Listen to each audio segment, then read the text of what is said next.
इसी संविधान को पढ़िए, इसमें बहुत सारे षड्यंत्र हैं जो अभी धीरे धीरे बाहर, लेकिन आप यानी ये समाज इस गलतफहमी से बाहर आ जाए कि अभी तो 4 साल, ये 4 साल नहीं है, ये 4 घंटे का समय है। आप इस गफलत में मत रहिएगा कि हो जाएगा। ध्यान रखिएगा, 1000 साल के बाद उनको सनातनियों की ताकत का अंदाजा हुआ। उनको एहसास हो गया है कि राजा दाहिर सेन के बाद जो सिंध का राजा था, जो पाकिस्तान चला गया, सिंध, राजा दाहिर को किसने मारा, ये पूरी कहानी है। राजा दाहिर सेन के बाद भारत की धरती के ऊपर 2014 में पहला हिंदू राजा आया। मैं ये कहने से नहीं शर्माता, वो हिंदू राजा इसलिए है कि उसने हिंदू होते हुए जो सनातन से कनेक्टेड है, हर वही काम कर रहा है जो भारत के संविधान में। इसलिए भारत की धरती पर, लोकतांत्रिक और रिपब्लिक धरती के ऊपर जो एक इस्लामिक राज्य को बसा दिया गया था, उसने पहली फुर्सत में उसे कुचल दिया। ये ताकतें जो पूरे देश में सवाल खड़े कर रही हैं, जो नारे लगा रही हैं, हम जिन्ना वाली आजादी चाहते हैं, पाकिस्तान से रिश्ता क्या, ला इलाहा इल्लल्लाह, जो याकूब मेनन की नारे लगा रहे हैं, जो दुनिया भर में वहां की औरतें जिन्हें आप कहते हैं ये बेचारी बुजुर्ग महिलाएं हैं, बुजुर्ग कोई भी हो, बुजुर्ग ही होता है, उसके प्रति हमारे मन में कोई दुराभाव नहीं है। लेकिन अगर आप ये तकरीर करेंगी कि हिटलर का हाल वही होगा, जो हिटलर की चाल चलेगा वो हिटलर की मौत मारा जाए, इस पे भी मेरा कोई विरोध नहीं है। आप सरकार का विरोध करें, किसी व्यक्ति विशेष का विरोध करें, किसी पार्टी का विरोध करें, यह आपका अधिकार है। लेकिन 2020 का भारत का विरोध नहीं करने। आप आइडिया ऑफ इंडिया को नहीं तोड़ सकते हैं। एक महिला की स्पीच सुनिए, वो अपनी स्पीच में कह रही है कि ए जालिमों, यानी सत्ता और इस सत्ता के साथ खड़े होने वाले लोगों को वो ए जालिमों करके एड्रेस करती है। और इतनी फिलॉसफिकल बात ऐसे ही हल्के में नहीं कही जाती है, उसके पीछे बड़ा नैरेटिव होता है। उसने कहा कि हमने अपने बच्चों को लोरी नहीं सुनाई है, हमने अपने बच्चों को ट्विंकल ट्विंकल लिटिल स्टार नहीं सुनाया है, हमने अपने बच्चों को करबला की कहानी सुनाई। आपको पता नहीं है करबला में क्या हुआ, इसलिए आपके ऊपर रिएक्शन नहीं है, और करबला में क्या हुआ ये मुझे पता है, इसलिए मैं कह रहा हूं ये शाहीन बाग सीएए के लिए नहीं है।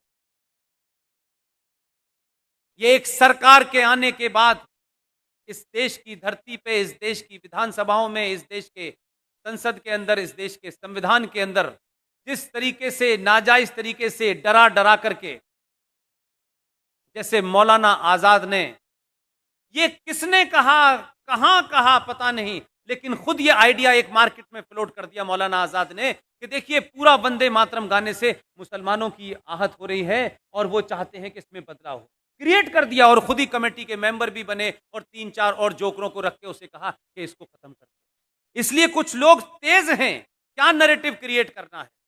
उसने जब ये कहा कि हमें करबला की शहादत का पता,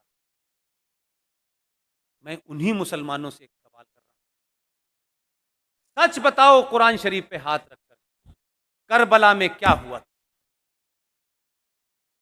अगर यह हिम्मत नहीं है तो हिंदुओं को और सनातनियों को झूठ बोलने के लिए करबला का इस्तेमाल। करबला में तुमने मोहम्मद साहब के खानदान,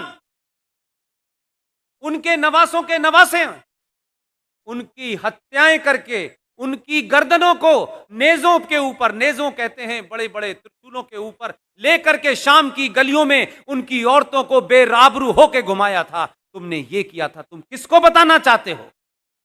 तुम तो न मोहम्मद के सगे हो न उनके खानदान के सगे हो। तुमने तो उनके दामाद को नमाज पढ़ते हुए उनका कत्ल किया। तुमने तो मोहम्मद की बेटी के घर में आग लगाई और जलते दरवाजे में उन्हें मार के दफन कर दिया। तुमने उनके नवासों की गर्दनें काटी। तुम कहते हो कि करबला हमें याद है। तुम करबला के बारे में झूठ बोल। आज ये ताकतें कौन हैं? ये वही ताकतें हैं जिन्होंने मोहम्मद के खानदान को मारा।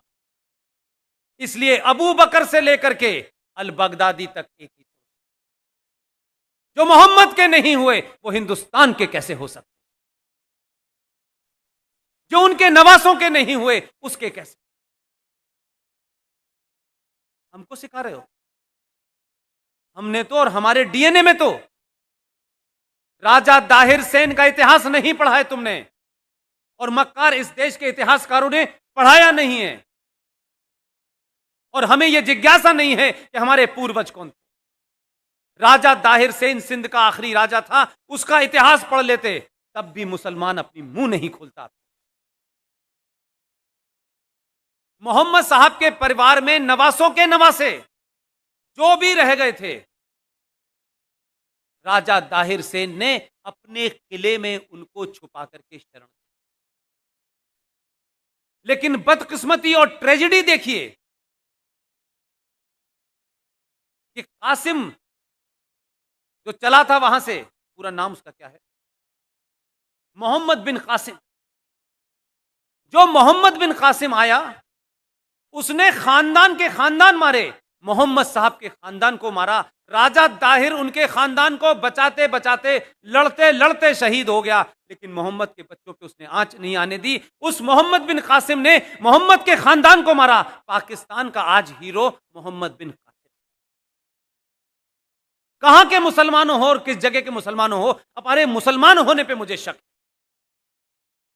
और मेरा शक इसलिए है जो मुसलमान हैं पूरी दुनिया में, जो कुरान को मानते हैं, जो शरिया को मानते हैं, जो हदीस को मानते हैं, वो मुसलमान होने का पाखंड नहीं करते।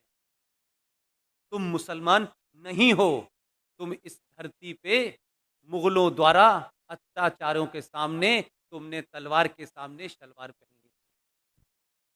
तुम कन्वर्टेड हो, इसलिए तुम मोहम्मद के बारे में नहीं जानते। लेकिन हिंदुस्तान में पॉलिटिकली मुसलमान होना एक फायदे का सौदा है। सत्ताएं डरती हैं, लोग डरते हैं, समाज डरते हैं, नाजायज मांगों को लोग मान लेते हैं। इसलिए तुम असली मुसलमान नहीं हो, तुम कन्वर्टेड मुसलमान। इसलिए तुम सही इतिहास नहीं बताते। तुम्हारा इतिहास मोहम्मद बिन कासिम से नहीं होता। तुम वो बुज़दिल लोग हो कि तुम्हारे पूर्वजों ने लालच के मारे या तलवार के डर से अपना धर्म छोड़ के मजहब में चले गए।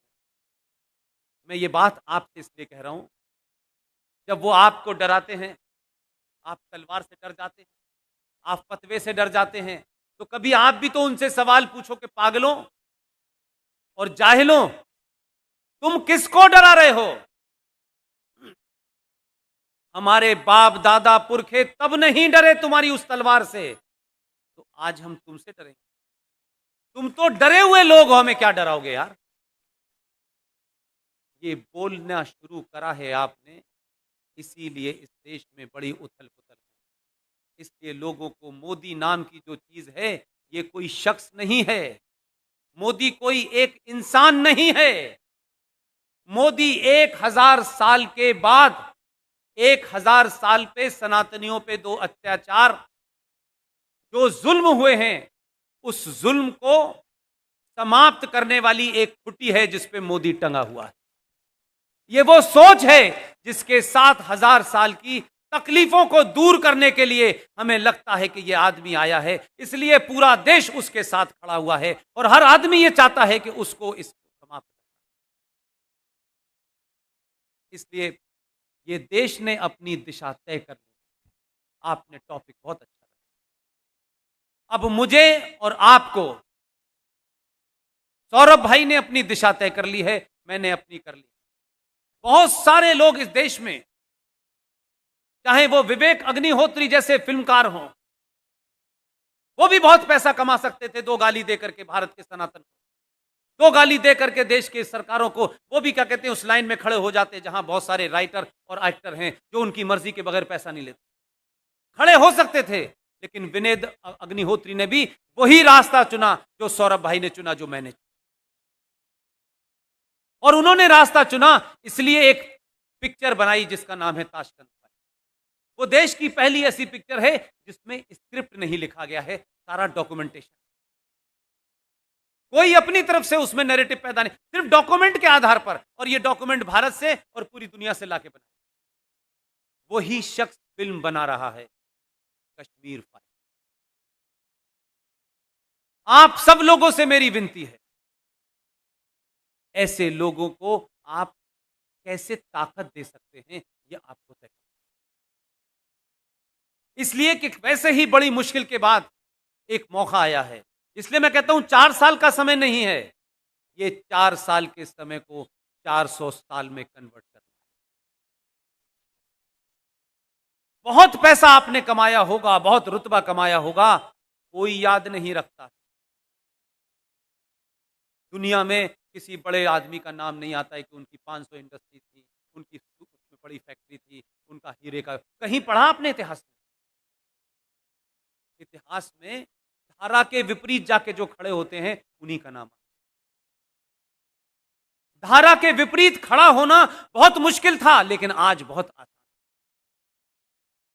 मुंबई जैसे शहर में रात के 9 बजे करोड़पति लोग इसमें बैठे होंगे, बहुत काम उनके पास होंगे, लेकिन दुनिया भर में जो लोग बातें कह रहे हैं, सौरभ भाई जो बात कह रहे हैं, उस दिल ने उनके मन में कहीं कोई आग पैदा कर दी है, इसीलिए वो यहां बैठे।